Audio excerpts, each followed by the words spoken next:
Disclaimer: the views, opinions, and insinuations made by the host or guests do not reflect those of the show, the management, and the network.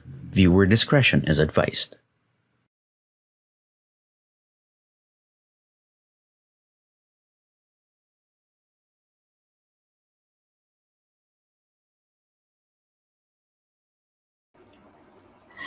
Hello, everyone. Good evening and welcome to Ting Talk Broadcast and Broadcasting Beyond Borders, the message of the truest tribe of coaching entrepreneurs and independent service provider from the Philippines. This is Master Coach Hasmin for Gala R, and you are joining me for tonight's special episode dubbed as What to Do When in Panic. So Ting Talk Broadcast is the flagship community project of coaching Ting Talk speakers from Life Coach Philippines and members of Coach A Coaching Community. Coaching Gala R is a special broadcast in celebration of the culmination of day one, and that is today, earlier, of Break the Stigma, a 2-day mental health virtual retreat facilitated by Master Coach A. So I'll be back shortly.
Yes, and that's it. Let's suit up and dress up. So welcome back. So welcome to the live streaming of the Gala R, a special broadcast for the ongoing Break the Stigma Mental Health Weekend Retreat. So that started today earlier at 1 p.m. So in this episode, I would like to keep the connection to all the individuals who are serving in the healthcare industry and who are ready to transition from a life of chaos to a life of order by having a conversation in tonight's episode, what to do when you are in panic. So broadcasting beyond borders, broadcasting beyond borders and in San Mateo Rizal. So today is May 6th. Okay, May 6, 2023. Thank you for joining me here. I can see here my fellow coaches and nandito na po si Coach Lynn, Coach Glacy, Coach Sean, and Coach C. So keep tagging your friends right now and for them to join us in our opening, yung opening po natin ng ating Gala R. So if this is your first time to join me and meet me, I am Master Coach Hasmin, and I am a registered medical technologist by profession, and I am a retired marketing executive, and I did that last year. It may not look in age, but I availed the early retirement. And I am also the first Master Coach in Master Coach A apprenticeship program, and that was 2019. I am also a certified CACC life coach and a certified mental health coach. I am also a master builder apprentice of Master Coach A, wherein we build a tribe and we help people's unstoppable dream do come true. I'm also one of the scholars of Master Coach A in public speaking, 6 steps to six-figure speaking career training program. And I am also one in our tribe, one of the best-selling author in Amazon. So you can still look into to those books na meron po kami published this year, and you can see the journals, the ebooks that we have created. And of course, so I am also a mother of 2 beautiful children, ages 21 and 19 years old. I am a pastor's wife, and right now I am now a full-time coaching entrepreneur. So let's get started. Okay, let's get started. Thank you for coming in, joining. No, hello, Coach Rizel, Coach Mao, Coach Lady Jen. So let's get started with our conversation tonight. Dub as okay, what to do when you are in panic. Okay, so how many of you here, no, nakaranas na sila na magpanic, no? Ano yung nangyayari, no? What situation are you um, in when you are in panic? You know what? No one is exempted. No, kahit ito pong kaharap nyo ngayon, ano, itong nagsasalita ngayon, okay, I do experience panic. And in fact, that is just less than an hour ago. No, just coming in today, no, we've missed TikTok broadcast. No, how many of you here na miss natin yung TikTok broadcast? So we've been doing this since last year, and we ended the TikTok broadcast last year, no, nag-season break po kami last about November, no, and it gave me a panic to be back once again in TikTok broadcast. And panic is something that something na meron talaga po tayo, di ba? So I think the first thing that we need to really understand and acknowledge is we do experience panic. Tama? Ayan, no? Thank you sa mga naga-hashtag me, no, yung nakaka-experience ng panic. So anong nangyayari sa iyo, no, kung ikaw ay nagpapanik, no? So marami po tayong mga manifestation when we are in panic, 'di ba? So minsan meron tayo diyang mga pinapawisan, 'di ba? Pinapawisan tayo ng malagkit kahit na malamig, malamig naman, ano? Naka-aircon ka naman, no? So nagpapanik ka, 'di ba? So this is a great conversation as we kickstart, no, the Gala hour for in preparation and part of the 2-day break, okay, yung break the stigma of mental health 2-day virtual retreat. And you know what, no, in fact, no, so yung Mayo Clinic, if you're familiar with Mayo Clinic, okay, so yung panic, no, is described as something that is very sudden, no? It's a sudden episode, bigla-bigla mo na lang yan mararamdaman, no? You will feel that there is an intense, no, intense feeling, no, ng fear, okay, na kung minsan nagtitrigger siya ng physical reaction, no? Kahit na minsan wala namang imminent danger, no? So sometimes you feel that may danger kahit wala namang danger, 'di ba? So and that triggers your panic, no? So may tinatawag din po silang panic attack. And based on the study, okay, many people have experienced some panic attack, okay?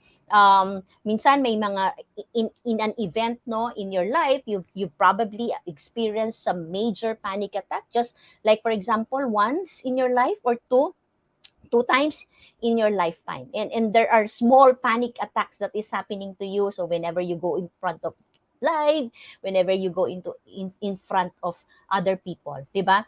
Pagka merong stressful situation na pinagdadaanan ka, 'di ba? You have the tendency to panic, no? So ano ang nagpapapanik sa iyo? So I believe that that is something that we can all start recognizing, no? To really accept, no, that there are things that makes us panic, no? Sa akin, one of the nagpapanik po sa akin is yung to very mga, for example, no, you are in the airport, no, at nag-traffic, no. Sa isang magandang example to, when you are in the airport, na traffic ka and your flight is 3 p.m. and still 2 p.m., no, ang layo-layo mo pa sa airport, no. So that is something a natural response po ng body po natin, no, ng ating brain to really have a panic, no, when you are in the nick of time, 'di ba? Pag may hinahabol kang deadline, pag may hinahabol kang oras, no, there is a tendency for you to panic. O yan, tama yan, Coach Glacy, no? Kay Coach Glacy, pag mayroong pagbabago, no, nagpapanik po siya, no. So it's good, no, recognize, no, think of a situation right now wherein ikaw po ay nagkakaroon ng panic, okay? So panic, okay, can be recurrent.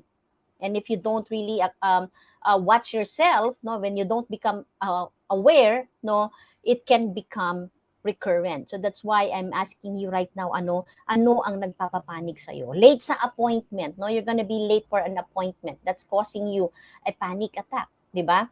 And it can also be some life-threatening, no, situation, 'di ba? Nandun ka sa isang sunog, 'di ba? Nakakapanik naman talaga 'yon, 'di ba? And panic is something that is naturally happening, that's naturally happen to each and every one of us. And sometimes, no, when you are in panic, you would feel, okay, you feel, no, you will feel that rapid pounding heart rate. How many of you can relate on that, di ba? So kapag nagpapanik ka, no, nararamdaman mo na bumibilis yung tibok ng puso mo. Ayan, no? Pag tinatawag ang surname sa class or sa work, no, sabi ni Coach Glacy, ayan, nakakapanik naman talaga yun, ano, pagka para pinatawag ka ng boss mo, 'di ba? Tinawag ka ng teacher mo, you feel like you've done something, 'di ba? So, it causes you panic. Okay? Thank you for recognizing that. No, and whenever you feel that panic, no, nararamdaman mo yung rapid pounding heart rate, okay? And pinapawisan ka, no? So kahit na nasa aircon ka naman, ano, you begin to sweat, no, all over your body, 'di ba? So I remember the first time that I learned driving, no? So talagang kahit nakatodo yung aircon ko, and at that time I was driving a manual car, 'di ba? Tapos nag-traffic, no? Naka elevate, 'di ba? So the tendency pag hindi mo 'yun na balance, 'di ba? Magmamamatay yung makina mo, and I'm so panic, no, pag nakikita ko ang daming nakasunod doon sa akin, no. Those are situations, no, that I've experienced panic in my life. So the first time when I was driving, dami kong pawis talaga noon, 'di ba? So si Ilarco Lee AJ, no, thank you for sharing. So pag may need agad gawin, no, nagpapanik ka, 'di ba? So kapag na-mention, si Coach Nords, no, kapag na-mention yung name niya sa GC, nagpapanik siya, 'di ba? So it's good to be able to recognize, no, ano ang mga nagpapapanik sa iyo. And not only that, no, you begin to tremble and shake. Okay? So ito yung mga moments na nanginginig yung mga kamay mo, nanlalamig siya, 'di ba? And you're shaking, right? And you also feel the chills, no? Para bang pawis na pawis ka, but you are really nagchi-chill ka, no? Nanginginig ka, and you are experiencing shortness of breath, right? Kung hindi ka nagchi-chill, no, you're probably experiencing hot flashes, 'di ba? How many of you have experienced that, no? Yung bigla ka na lang namumula, 'di ba? So yung namula na lang yung face mo, that as if nakakain ka ng sili, 'di ba? So ito si Coach si Coach Lady Jen, 'di ba? Naalala ko when I saw my daughter lost her consciousness. Tama, no? It can cause us a panic when we see something, no, na that is life threatening, no? And for other people, when they are in panic, they would also feel abdominal cramping. Yan. So at times, no, I would also feel that, no? So whenever I would be assigned, no, to present to the bosses, no, nararamdaman ko yan, no? Nararamdaman ko ang abdominal cramping, no? And there are moments as well that you would feel yung mga chest pain, yan. So parang sumisikip yung dibdib mo, no? Hindi ka na, parang nahihirapan kang huminga, no? And of course, there are also moments that you would feel dizzy, you would feel the headache, okay? So these are just few of the panic signs and symptoms that an individual can experience whenever they are in that moment, ano. So just imagine if you are experiencing panic attack, no, panic, no, araw-araw ng buhay mo, no, it will be detrimental to your physical health in the same way that it would be detrimental to your mental health. So that's why the first thing that I ask to each and everyone is to recognize, no, come into an awareness, no. So when are those moments na nafe-feel mo na nagpapanik ka, 'di ba? Because it's a natural response of our brain, okay, na nagkakaroon po tayo ng 3 responses. So whenever we experience panic, no, when we are in a new situation, when we are in a challenging situation, the natural response ng brain natin is 3 things, no. Number 1, nandito na sinabi ni Coach Nods, is you would freeze, right? So when we say you freeze, no, ito po yung mga moment na hindi ka nakakagalaw, 'di ba? So rather than taking on a decision, no, hindi ka nakakapag-desisyon pag nagpapanik ka. Or second thing, you flight, no? Yung isang response mo po kapag nagpapanik ka is tumatakbo ka na lang, no? So instead of facing the situation because of too much panic, too much fear, you tend to just run away. and other people, no, when they are in panic, no, nagkakaroon sila ng maraming kaaway, no, so they fight, no, they fight their husband, they fight their wife, they fight their children, yung mga tao sa paligid nila, di ba, na inaaway nila, no, so kapag ka nandun sila sa panic situation, right? So relate po ba? So how many of you here can relate, no, were there any situation, no, dun sa tatlo na yon, no, na nangyari sa iyo, 'di ba? What is your normal response when you are in panic? Do you freeze? Do you flight or do you fight, no? So si Keiichi, thank you Keiichi for sharing, no? Si Keiichi ay pwedeng hindi ka nakakapagsalita ng maayos, and that can be a way of your brain responding into freezing, 'di ba? So panic is something that we all need to take a break, no? So kaya nga po yung theme po natin in the 2-day mental health retreat po natin is all about taking a break, no? So and this topic is something that we need to pause, to take a break and understand what is it that is causing us the panic, no? So that's the first step, okay? And when you are able to understand what it is that is causing you panic, okay, you need to acknowledge it. Okay, minsan parang ay nakakahiya naman ano, parang nakakahiya naman na sabihin ko na ito yung nagko-cause sa akin to panic, 'di ba? Or to simply just acknowledge, no, na nakaka-experience ka din ng panic, no? So no matter what age you are, kahit ano pong posisyon na meron ka sa trabaho mo, sa organization mo nyo, no, you would still feel the panic, right? So come into that acknowledgement so that when you do the two things, ano, yung awareness, ano, and you come into an acknowledgement that you also feel the panic, okay, you will be able to start taking action.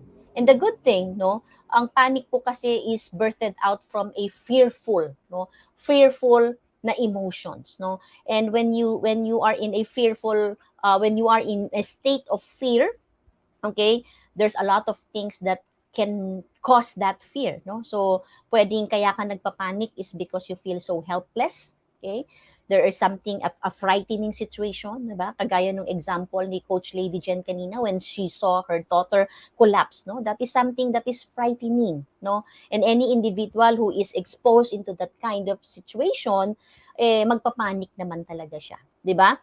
And sometimes you feel panic because you are worried, okay, worried about the outcome, right? Kung ano yung pwedeng mangyari, no, sa situation, no. So kaya yung iba sinasabi po dito, 'di ba, that when they are in panic, no, they are in panic kapag ka naririnig nila, no, tinatawag sila ng boss nila o bigla silang tinawag ng teacher, 'di ba? Because they are in a frightening situation or in a state wherein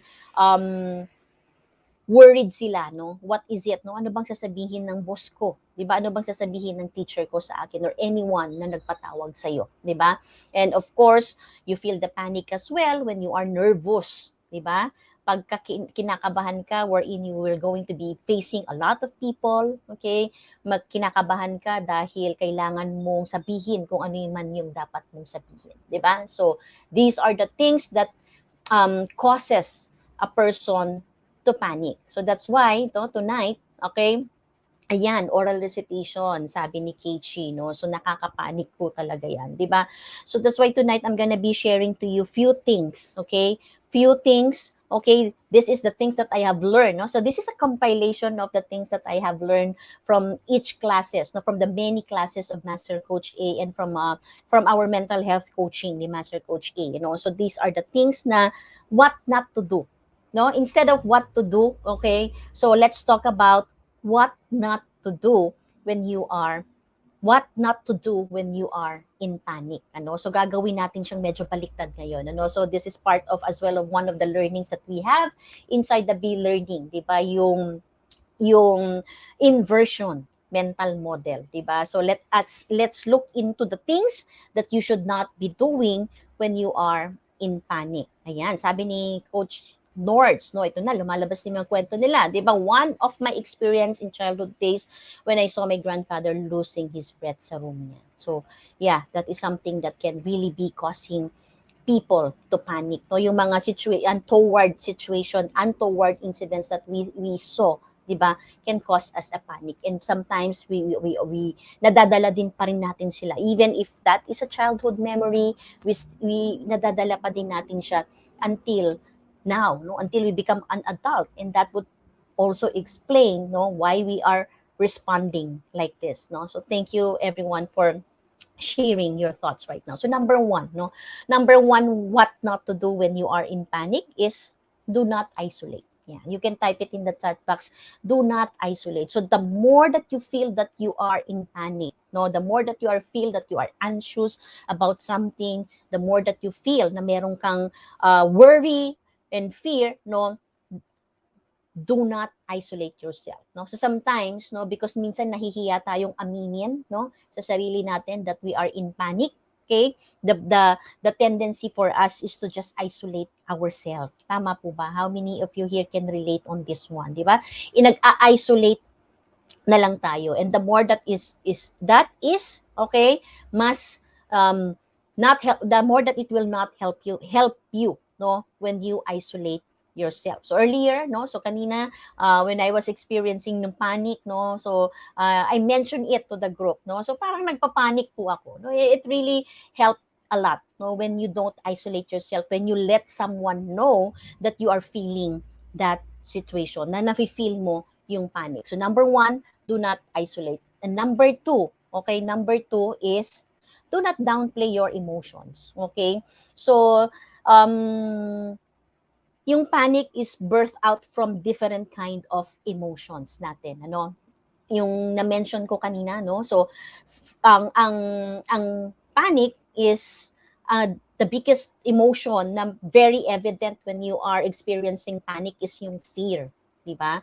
And when you are fear, you feel anxious, you feel weak, you feel threatened, right? You feel overwhelmed, you feel helpless, you feel nervous, no? And you feel a lot of things, no? And those things, no, those emotions are valid, no? So wag mo siyang i-deny that you are feeling it, no? So there's actually, no, in our study with Master Coach A in Be Learning Society about mental model, no, about emotional mental model, no, there's no right and wrong emotion. So ang mga emotions is our bodies telling us that there is something that we need to look into, diba? So whenever that you feel panic, okay, that it means that your body is telling you something, that your brain is telling you something. So that's why you need to take a break, no? You need to take a pause, diba?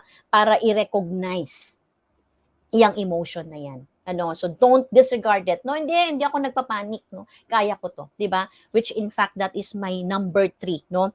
Don't tell yourself don't panic, okay? Because the more you tell yourself that don't panic, lalo kang magpapanik.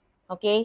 Come into terms with that emotions, come into terms with that feeling na nararamdaman mo, ano. So, do not tell yourself don't panic, no. Sabihin mo lang, no, mas you acknowledge it, no, that I feel, no, I feel fearful, I feel overwhelmed, I feel I am panicking right now, no, rather than telling yourself that do not panic. Because when you tell that to yourself, you are disregarding what your body is telling you. You are disregarding what your emotion is telling you. And remember, okay, yung mga emotions po natin, no matter how uncomfortable the emotions that we are feeling, it says something. May sinasabi po siya. It serves as a warning, no? Lalo na kung uncomfortable po yung emotions na yan, it serves as a warning, no? So which didikit din po siya sa sinabi ko kanina na do not isolate yourself.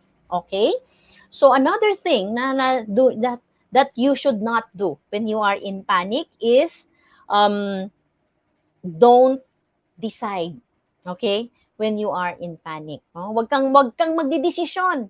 Okay? Never decide into something kapag ka nagpapanik ka. Okay? Because the tendency for you, if you nagpapanik ka and you decide, okay, you will magkakamali ka ng desisyon, di ba? So instead that your decision will gonna be helping you, your decision might lead into something another problem, no? Magkakaroon pa ng problema. So when you are in panic, no, that's why I tell you earlier, do not isolate. You need to talk to someone, no? You need to reach out to someone to let what you are feeling, no, nararamdaman mo, no, so that you will not be forced to decide into a certain situation wherein you are in a panic mode. So don't decide, no, when you are in panic. Okay? And of course, when you are in panic, huwag kang gagalaw, no? Don't move.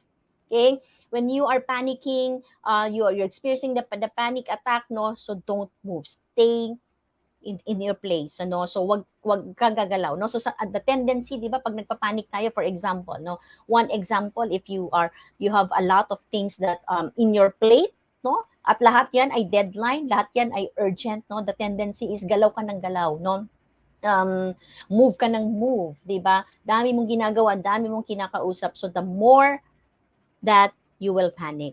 Okay? So the first thing that you need to do when you are panicking is don't move, no? So you will be able to save yourself as well kapag ka hindi ka gumalaw, no? So calm down. You need to calm down when before mag-calm down ka muna bago ka gumalaw, um wag ka munang magdesisyon, no? Kasama 'yan sa don't move, ano?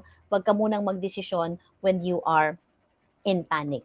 And of course, no, one thing as well to be able to protect yourself is don't hold something sharp when you are in panic. Okay? So wag kang hahawak ng anything that is sharp, okay, when you are in panic. So calm down, okay?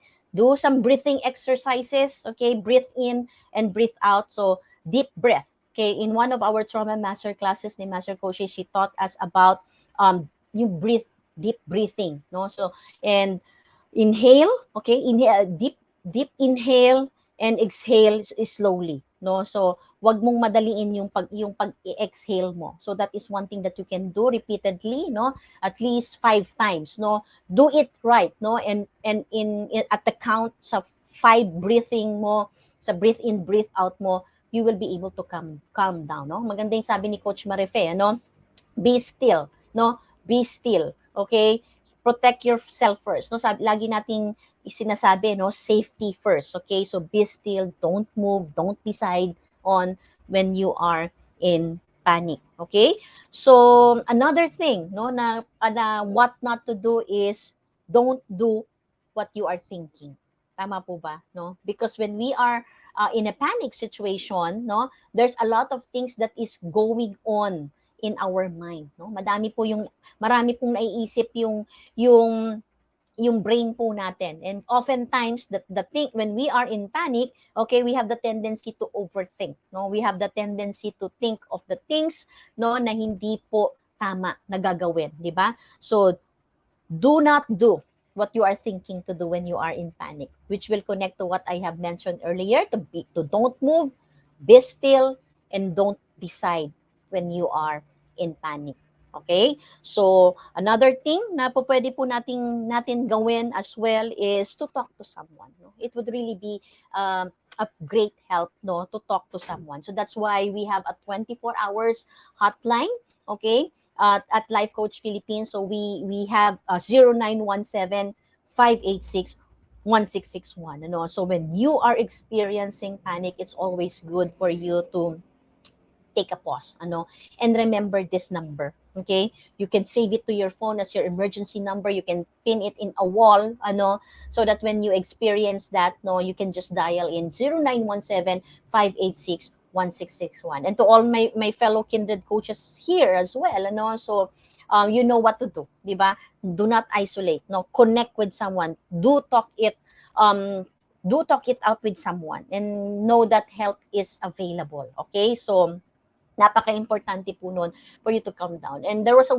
time, no, where there was a time recently, I think that was last month, no. So when a friend of mine, no, messaged me if I am awake, no. I think that is already 1 a.m. or 2 a.m. at minessage niya ako. And her beep and yung BP niya, no, she told me that I'm having a panic attack, no. So and my BP is 160, no. So nag 160/100 yung BP niya. Okay, and she told me that she already taken, no? Nag-meds na siya, but still, ang taas pa din ng BP niya, di ba? So she has to calm down, and it's good that she connected with me, no? She reached out to me, and then we talked, no? So I allowed her to really release whatever it is that in her mind, and process, no? Pinrocess kung ano yung naiisip niya, pinrocess kung ano yung nararamdaman niya, and after I think 45 minutes, no? So when I told her to check her BP again, it lowered down to a normal, no, 120/80, no? So you need to talk to someone. Help is available, no? So when you are experiencing panic, do not isolate, no? If you talk it out to someone, okay? And of course, no, don't self-diagnose, ano? And yung panic kasi can also be related to a panic disorder, or yung tinatawag po nating anxiety, no? So anxiety disorder, okay?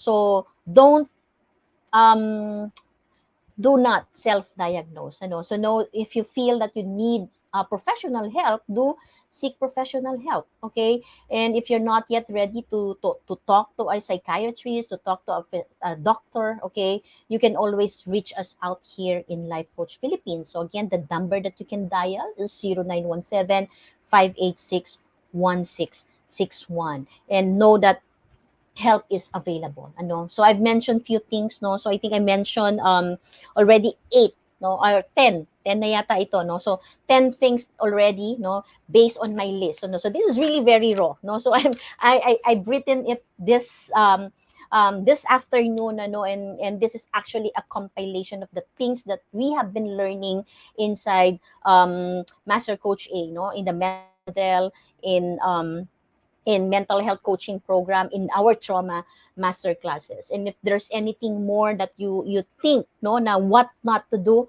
no, so feel free to type it in the chat box. No, ano pa para sa iyo, no, based on what I have shared, no, what is it that still that you need not to do, no, when you are experiencing panic. And of course, no, on my last of on my list is don't ever feel that you are alone. Okay? So don't ever feel that you are alone, because you are not alone. So oftentimes, no, kapag nakakaramdam tayo ng panic, pakiramdam natin mag-isa lang tayo sa mundo, and that no one will be able to help us, and that no one can be able to help us. And sometimes we think that we don't want to become a burden to other people. That's why we don't seek help, okay? But of course, no, that's why we're doing this, no? We're doing the Gala R, no? And this is a continuous, no, starting 6 p.m. until 12 noon tomorrow. Ano, tuloy-tuloy po tayo sa pagbo-broadcast po natin here in Think Talk broadcast, no? So know that you are never alone, ano? So there will be some topics that you will be able to relate, ano, with other coaches, no, sa mga susunod na episodes, no. So doon pa lang makikita mo na you are never alone, okay? You are not alone in this journey, okay? So there are people who will be able to understand you. There are coaches that who have gone through what you are going through right now, and you can always reach them out, okay? So ayan, thank you, Jasper Boy. Great to see people like you, no? So, and we are marami po kami, no? So I'm not alone in Life Coach Philippines. So definitely, no,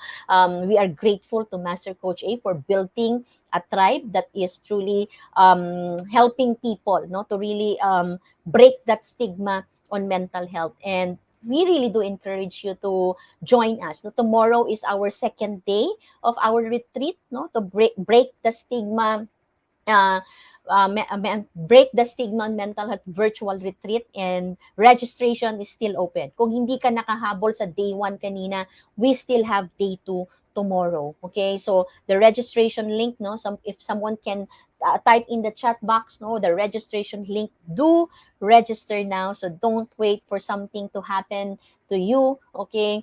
Start taking care, no, taking care of your mental health, because help is always available. And panic is something, ayan, so si Ilarco, mabuti na lang naka-join ka, 'di ba? So join ka ulit, balik ka ulit bukas. Okay? So know that help is available and continue to listen, no? So in our gala hour, so we still have a lot of coaches coming in until 12 noon. Wala po itong commercial break, okay? It's gonna be a continuous program here in Think Talk broadcast, and it would really be a great help to each and every one of you, no? To know that help is available, to know that you are not alone in your journey, no? So we would like to encourage you to keep on fighting, no? Keep on fighting to whatever it is that you are going through right now. If you are going through some mental health challenges sa buhay mo, know that you are not alone. And even me, no? Even me, even if I am a master coach already, I still go through the program, okay, 1 year program of master coach in a mental health coaching, no? I still study with her in trauma master class, okay? Because everything, no? Everything ng pinapaghirapan po natin at ng mga ginagawa natin ngayon will be nothing, okay? When our mental health will start to decline, 'di ba? And if every day in your life nararamdaman mo na nagpapanik ka, every day in your life you feel you are anxious, okay? Know that help is available and that you are not alone. And the things that I have shared to you earlier, that is something that you can do, okay, as a great start, for you to pacify, no, magkalma ka, 'di ba? Para kumalma ka, okay? And do not isolate yourself, okay? So we will keep on telling you that help is available, so we are 24 hours, no? Maybe yung aming coaching hub Decaf Coffee Republic closes at 10 p.m. But okay, we have Messenger, okay, we have Life Coach Philippine Messenger, we have 0917-586-1661. So if you are experiencing some panic, okay, know that help is available. And there are four things, no, that I would like to close, no, with this segment, what not to do in panic is, remember that yung panic is something that is not developed, okay, not developed na ngayon lang, no? It could have started when you were young, when you were a child, di ba? So there were sharings here earlier, di ba, no, nung may nakita ka, no, na may nakita ka na hindi naging maganda sa iyo nung when you were young, di ba, and it was not processed, di ba, and that started that mind, no, that started that you kept that in your mind, and whenever that you are in a situation like that is nagre-respond ka, no, into a panic mode. So remember that it was formed, no, hindi siya na form ngayon lang, but it was formed when you were in childhood. And of course, no, I would also like you to think about what will happen, no? Think of this, no? Pwede mo tong isulat ngayon at i-reflect mo mamaya, no? Maybe there's a lot of things that's causing your panic right now, no? But think of this, no? What will happen? No, what will happen in your life if panic will not be a part of you anymore, 'di ba? So anong itsura ng buhay kung hindi na siya if panic, anxiety is not something that is controlling you anymore? How life would look like, right? And of course, it's also good to understand, no, if you have a network, no, to know that you have a network, and that to know na kailangan may network ka, okay? So meron what okay, in your community, in your life right now, do you have a support group? Okay, is there a community that is able to support you? Is there someone who is able to support you when you are experiencing panic? So earlier, kanina I keep on telling that you are not alone in this journey. There's a community who is really we are advocates of mental health, and we have a coaching hub located at Pioneer Center compound along Pioneer Road, Capitolio, Pasig City, Decaf Coffee Republic. So we have that. You can go there from 10 a.m. to 10 p.m. And kung malayo ka, no, so we have numbers that you can call, uh, and marami po pwede po kayong ma-reach out ng mga coaches here, okay?